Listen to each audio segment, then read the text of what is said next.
Squadindy Talk Roundtable Discussion is part of Squadindy Showcase series that was initiated by Culture Team.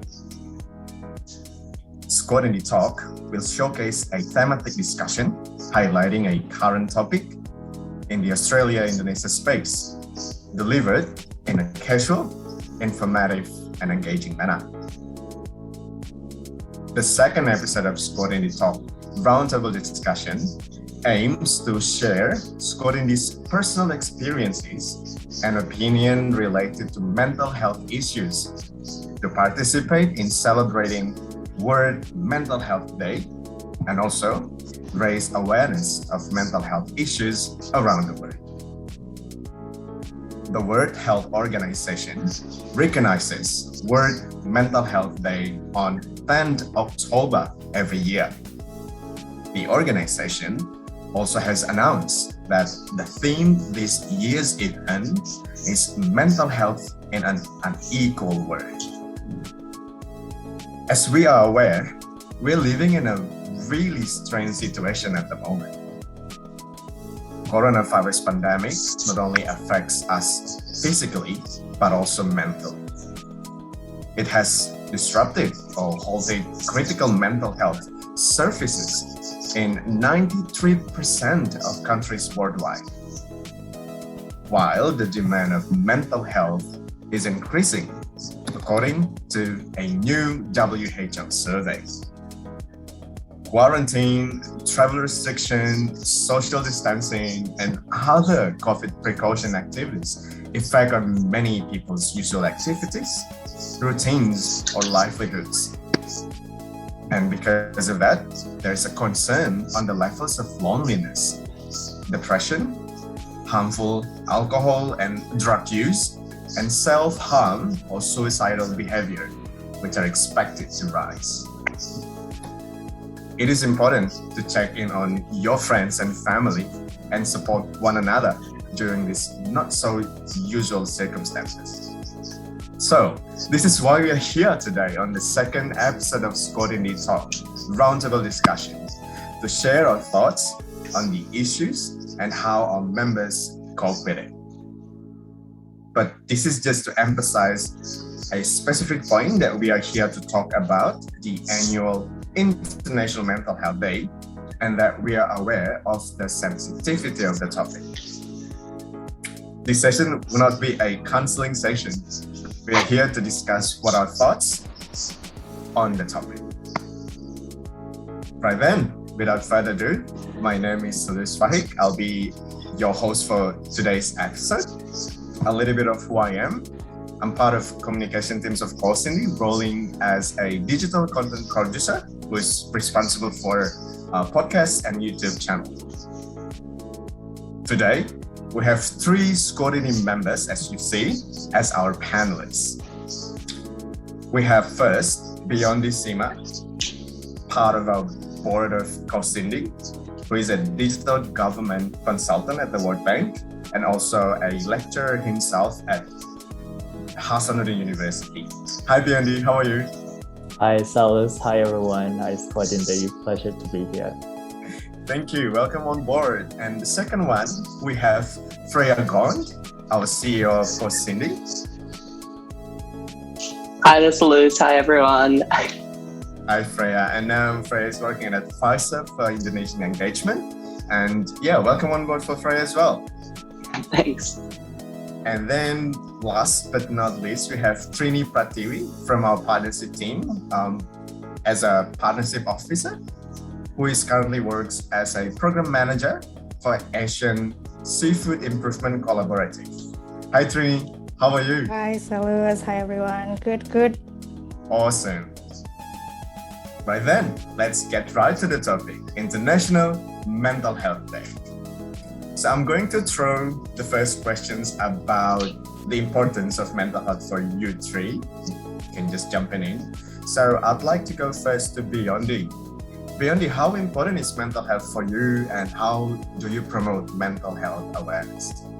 Yeah, thank you, Seluz. This is such a very important topic and it's also a very timely one, not only because of the celebration, but because of everything that has happened recently with the COVID-19 pandemic, with everyone happen to live in isolation, especially those who are living by themselves or probably living far away from the people that they love, and also perhaps impacted by the pandemic. So I think this is such a very timely issue to be talked about at this point. And if you ask me about how important it is, I think mental health usually discussed like as if it's a separate topic from health in general. But for me, I think mental health is part of the topic of health, right? If we talk about public health and health in general, it should also include a conversation about being mentally able to cope with the stresses and the circumstances that we're having. So it's integral and inherent to our efforts to maintain our sanity and being able to live a normal, productive life and being able to contribute meaningfully to the society. And that's how important mental health is for me, in my view. Yeah. I was just curious, but how do you promote mental health in your professional life and also maybe in your community, your friends? How do you do that? Like for me, like I try to boosting up my friends to do something that you like and you're passionate about, like your hobbies. But what about you? I mean, yeah. Just as a disclaimer, I'm not like a super active mental health advocate, but I do have a platform recently called Palu Productive. It might sound like not in a direction of keeping your sanity, because when you have the word productive, all that comes with it is the stress that comes with work in general. But one of the things that we do in Palu Productive, we also sort of encourage people to be able to have a work-life balance. So being able to be productive while also maintaining your sanity, your ability to cope with stresses, and also put your self first as well, like self-care and self-love. That's also something that we try to promote in the platform as well. But generally, I also try to use social media in a positive lens. So really use that platform to influence people to just have a more positive outlook of life. It's just my personal try, but probably it could also be something that we can try to do, because a lot of people compare themselves to each other, and more easily so with the social media. So having a grounded life, I think, and a realistic portrayal of life, and also share not just your wins, but also your daily struggles, might also help people understand that it's like life comes in the package, not just the happy part, but also the struggles that you have that comes with it. Wow, that's really great to hear that about how you promote mental health in your community using the platform that you have. I'd like to go to Freya in Australia. I mean, how important is a mental health issue in these days, and how do you promote mental health awareness in your community and your workplace? Yeah, thanks, Seluz. I agree. I think mental health is super important, and I really like what Biondi said about how mental health should be included with like physical well-being as well, that it's all one package, and the impact of your mental health has on your body and vice versa is so important. And I think it's only been quite recently in the last few years, and especially since COVID, that people have really realized the importance of like mind-body connection with your health. In terms of how I promote mental health awareness in my community, just with my friends, like we always try to have open dialogue between us, and everyone's always welcome to share their opinions, and asking people directly, especially reaching out to our friends who maybe are a bit more quiet or less likely to reach out for that help. That's how we try to promote in my social circles. And then same with my role at CAUSINDY, myself and the CEO Fika, we always try to be an open platform for any of our team members or anyone else on CAUSINDY to come to us if they have any problems, but also just to have a chat and connect. And since COVID, everyone's in lockdown and all of CAUSINDY is remote right now. So the ability of things like this Zoom is really helping to everyone still be connected and what's surprising, like I joined CAUSINDY since COVID began, and I haven't been able to meet anyone in person, but because of the technology and Zoom, I've been able to actually make friends during COVID, even though I've been stuck at home for half of it. So, despite there being a lot of challenges over the last year and a lot of difficulties with mental health, I think there's some positive things that can come out of it. Wow, sounds like a lot as well. Freya, thank you for sharing about how do you cope, like how you promote mental health as well in your community. I'd like to go to Tini. Tini, based on your opinion, how is the importance of mental health for you and for your community, and how do you promote as well the mental health awareness? Yeah, thank you, Seluz. It is really highly important, and it's not so much talked about topic in Indonesia, especially. Somehow our society also sees it as a taboo, or maybe something wrong with us when we talk about it. When we talk about overall health, it's not just about physical, but also for mental well-being as well. It's defining what our mental fitness to live a productive life, enjoyable life, and it affects how we think, we feel. Well, life doesn't get easier.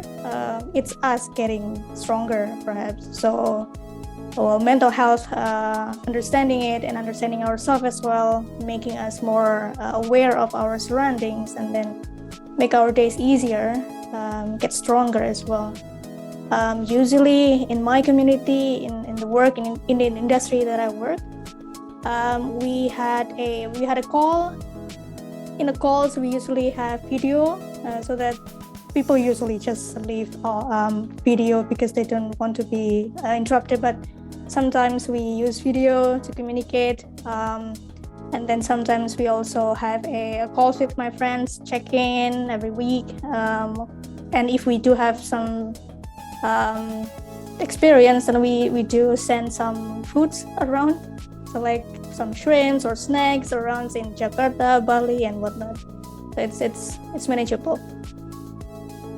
Yeah, I'm amazed with the way you guys promote mental health awareness, because beyond using social media, and Freya was mentioning about open discussion and training, like sending food to each other. It's one way to promote mental health. My next question is related to what you guys have shared. Do you think it's important for us to, one of the points is related to what Freya just said, open discussions, and also related to Biondi as well, like so using social media to, boosting up people to understand about the importance of mental health.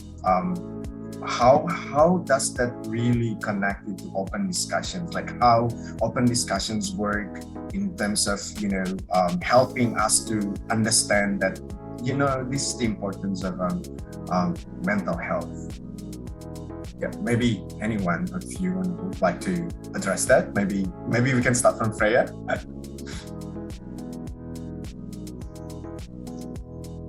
Yeah, thanks, Seluz. I guess since COVID, I think there has been a lot more open discussion about mental health, especially in things like mainstream media, where maybe 1 or 2 days a year they would speak about it. But now information about different resources you can access in Australia to get help if you're having difficulties with your mental health, or if you're feeling isolated or alone, I think they're much more widely promoted. And I think that's a real positive that's actually come out of this whole situation. And again, with the being increased dialogue, I think young people in Australia do speak about mental health quite a lot, but I think older people and maybe within people's families, it's less commonly spoken about.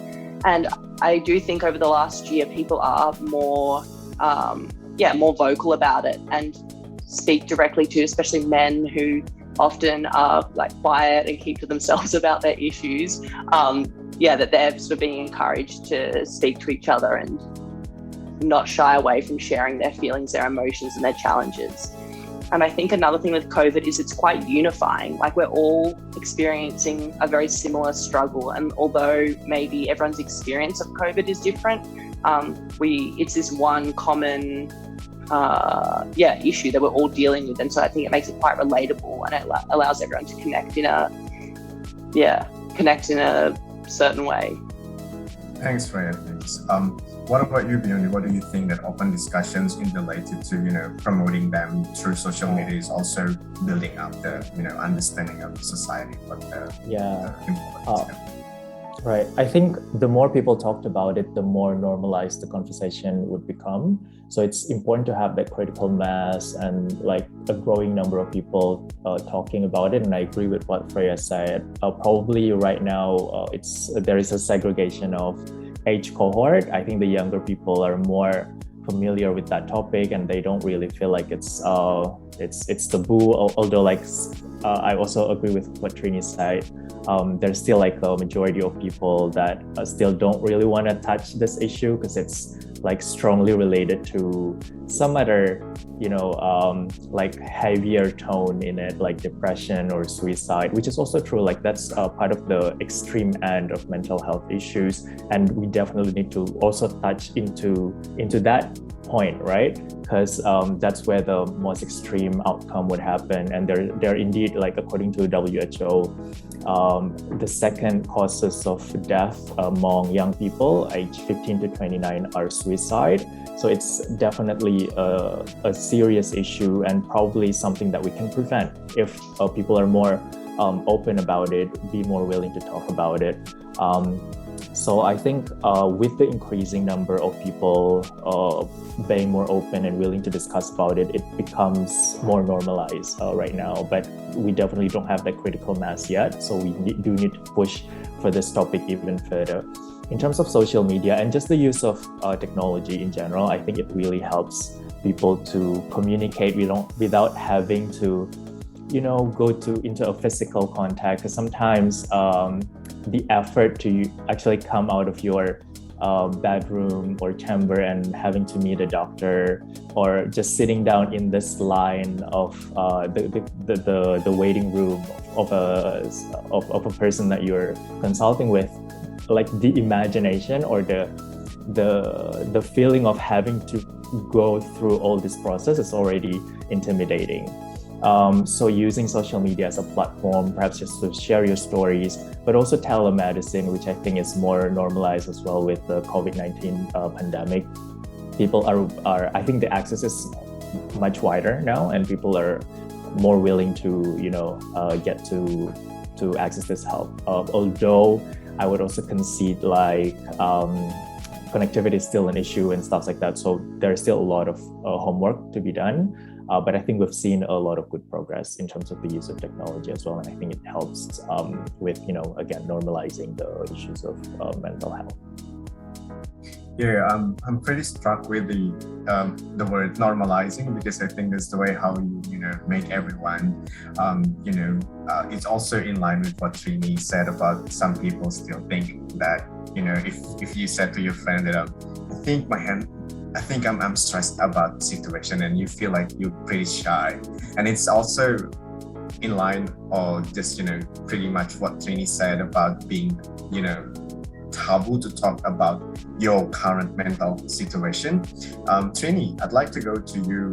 Have you ever experienced anyone that, you identify the person as having some problems, but then he or she might be, in your community or friends, but they wanted to tell you, but they feel like, no, I will not do that. Have you ever experienced something like that? Yeah, it's quite a lot actually. It comes from our own circle, from my friends and also my colleagues, and then my family. So as Indonesian as well, we're also similar to others. We don't really talk about it much. We just accept it and then go with it. It's nothing happened.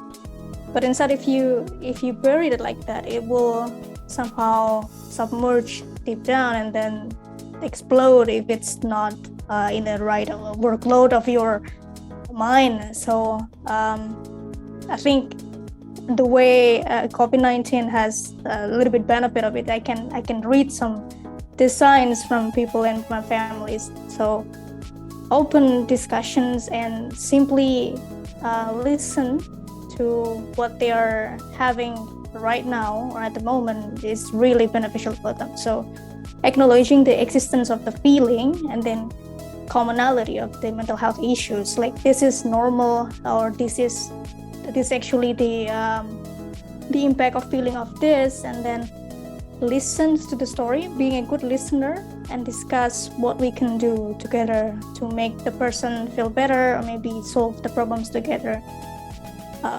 So yeah, unfortunately, like in our ages also as well, so many people lost their job, and then families as well. So many people lost their jobs. People on the street are looking for ways to work, and it's really hard to make economy running. And yeah, it always goes down into your friends, your family. Stick together with them, open discussion with them, see the signs, and check up what you can help with them. Awesome. Thanks, Trini, for sharing that one as well. I'd like to move to another question. It's related to you three. Like, how has COVID-19 impacted you in terms of mental health? Like, if you would happy to share, how has COVID impacted you in terms of mental health? Maybe we can start from Trini. Yeah, thanks, Seluz. To keep sanity during lockdown and how it affects our mental health, it's not only how to survive, but also thrive when you cannot leave your house and then you're pushed to work through deadlines.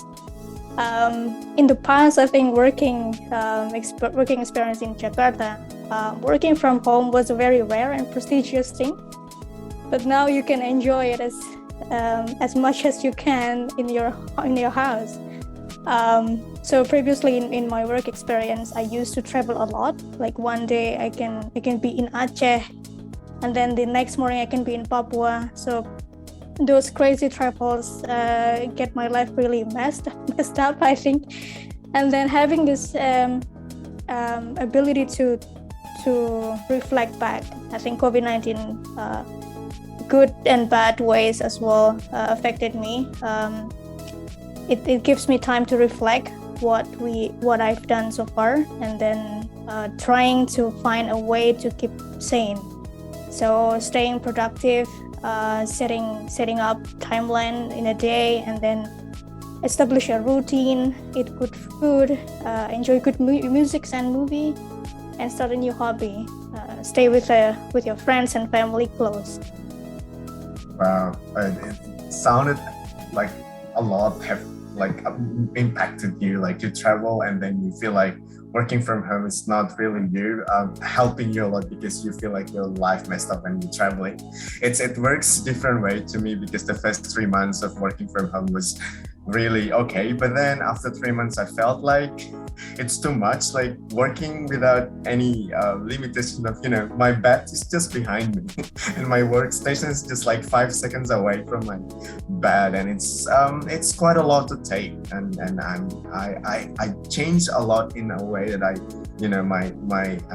because I don't really not like meeting people as well. What about you two, Biondi and Freya? Maybe Freya first. How has COVID impacted your mental health, and how you keep your sanity during the lockdown as well? Yeah, well, basically when COVID happened, I was living in Indonesia at the time, and then I was repatriated to Australia within, I think, 12 hours. I was told I had to leave and come to Australia. So I had to leave my job, leave my house, all my belongings, and yeah, in hindsight, I think quite traumatizing and a really upsetting time. But I think over the last about year and a half since that happened, I've been able to be quite grateful for what a disruption that was to my life, that now I've been able to spend all this time with my family who I hadn't seen for about 5 years.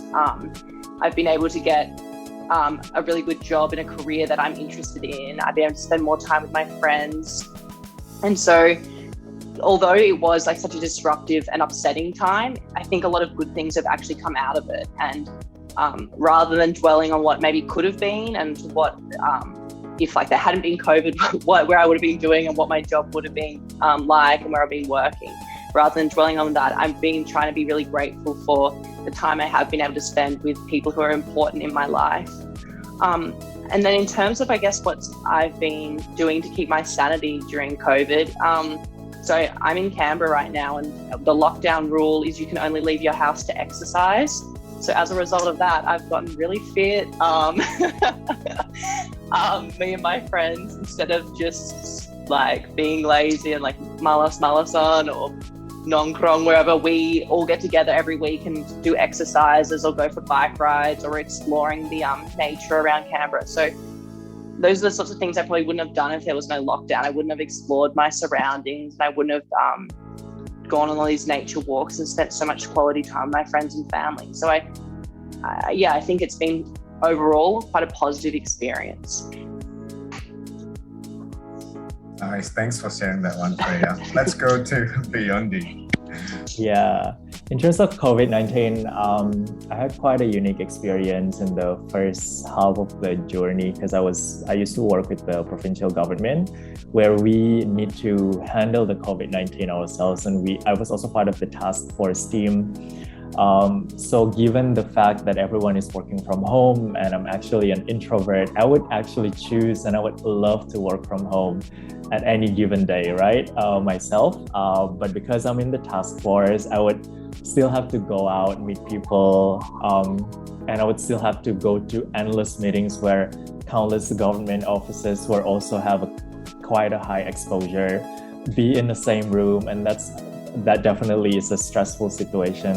And there were moments where I have to also serve some of the biggest clusters in Bandung in earlier days of COVID, where there's still a lot of uncertainties and we don't even know whether what we are doing is in the right path. And getting into contact with all these people with like 30% positivity rate, it definitely has a huge impact on me and my team. And as a coordinator, I would also have like double burden in terms of, number one, I would still personally be affected by COVID-19. We are not invincible by it, even though we are government. There's still a chance where we would also contract the virus as we are working to manage that.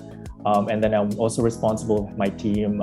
If someone in my team gets affected, I would have to find, which I would happily do, right? Because I care about the team, like find a place for them to do, to get their treatments and to do isolation and to really find a place where they could take a good care of themselves and redistribute the work to the rest of the teams who are still in good health.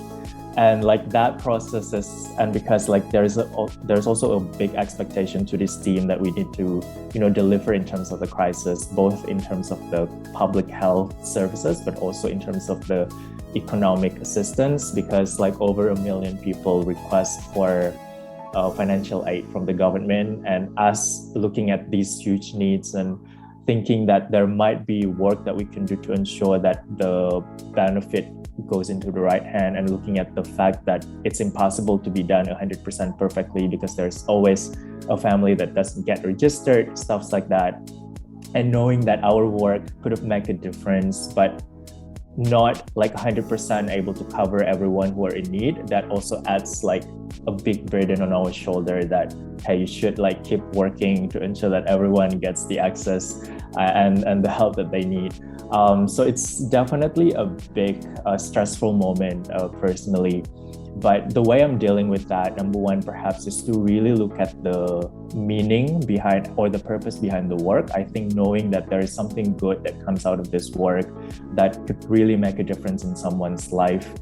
And yeah, I think that sort of helped me understand that this is not just a physical labor that we're doing just to do the COVID-19 management, but definitely trying to learn to improve the system better. So next time, like when a disaster happens or when an emergency happens, we can sort of deal with it in a much more efficient and well-coordinated way. So looking at ways that we can leave legacy and finding meaning behind that work, I think it helps sort of calm us down. There were days where I literally not only sweat or be in tears, but also like sweat, tears, and blood. Because there are moments where we were in a meeting and I was like shedding, I don't know how to call it in English, mimisan. So I have like those bleeds it drops in certain moment. I think that's just signifying. It only happens when I'm very stressed. So I think that also a signal for me to put boundaries. So looking at this signal, like Trini also said, even to ourselves, right? When we have like a certain like signals that our body show, I think it really is time for us to look at our boundaries, put a pause as well, and respecting ourselves, because that's the only way we could keep being productive, right? We can contribute to the society, but if it's not in a way that is sustainable or in a way that is like overstepping our boundary, it's not gonna be productive over the long term. So really respecting this boundary personally, and I think during the work that I did, I start to also establish this personal boundary and sort of trying to respect that better. And I really like what Freya mentioned as well. Exercising is also a way to cope with the stress. That's also what I did. So even with all the busy schedule, I try to put a slot at least an hour and at least like 4 days or 5 days a week to just go out and have a time for myself and exercise, be it at home, like just in the housing complex or in the gym when it's open. I think that really helps maintaining or giving the balance for like physical health as well, which definitely helps with the mental ability to cope with the heavy work. Wow, thank you, Biondi, for sharing how COVID also impacted you, your professional life, and how you cope with that, and also Freya and Tini. So next, I have 3 different questions that not that really related to what we have been discussing, but it's just, you know, it's a quick fire questions. Because Trini mentioned about, you know, starting new hobbies and also listening to music. I'd like to know, and maybe also the listeners, also the viewers want to know, what movie or song do you listen or watch, Trini, if you want to feel calm? I may sound like a nerd, but I really like production of Captain Phillips. It makes myself think that life gets easier on my side, not on the Captain Phillips side. Music, I like Bee Gees, Spandu Ballet, and the like of Kansas. Alternative rock. It's probably not a little bit weird, yeah. Wow, it's good to know that you have, you know, listen to music as well to make you calm in that specific genres and also I don't know, artists. Thanks for sharing that one, Tini. And the next questions, I'd like to address this question to Freya. If money is not an issue, what will you do in your life? Oh my gosh. Well, if money is not an issue, the number one thing I'll do is to solve COVID so that we can reopen the world and go to Indonesia again. Wow, that's interesting. It's interesting and really, you know, mulia. It's also selfish for me so that I can travel again if there's no COVID. But other than that, maybe I would, if money is no issue, yeah, I would travel the world. But maybe for work, I would just do creating art and things like that for work instead. Instead of working as an advisor. Yeah. Awesome, thanks, Freya. And the last quick fire questions is, of course, for Biondi. If you would travel in time, at which specific time you will go and why? Traveling time. Do you mean like the day? Yeah, any specific time in your life. Yeah.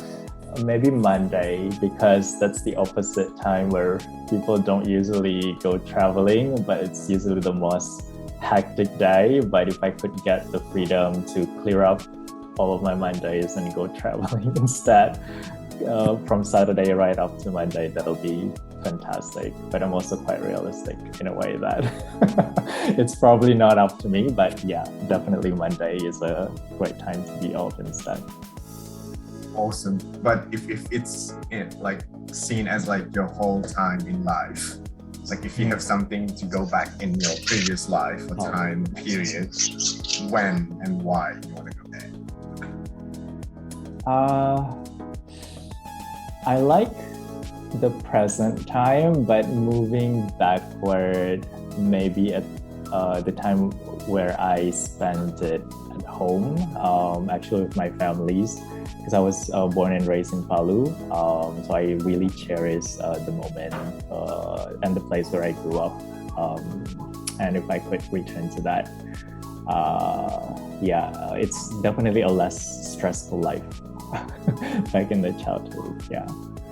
Awesome. Thank you, Biondi. And that's questions like close our Squadindy Talk Roundtable discussion for today's episode. Thank you, Biondi, Freya, and Tini for sharing such really interesting points, opinions, and experiencing. And I hope, and CAUSINDY's team hope, that it might have helped other people who are listening to us in our podcast and also our YouTube channel.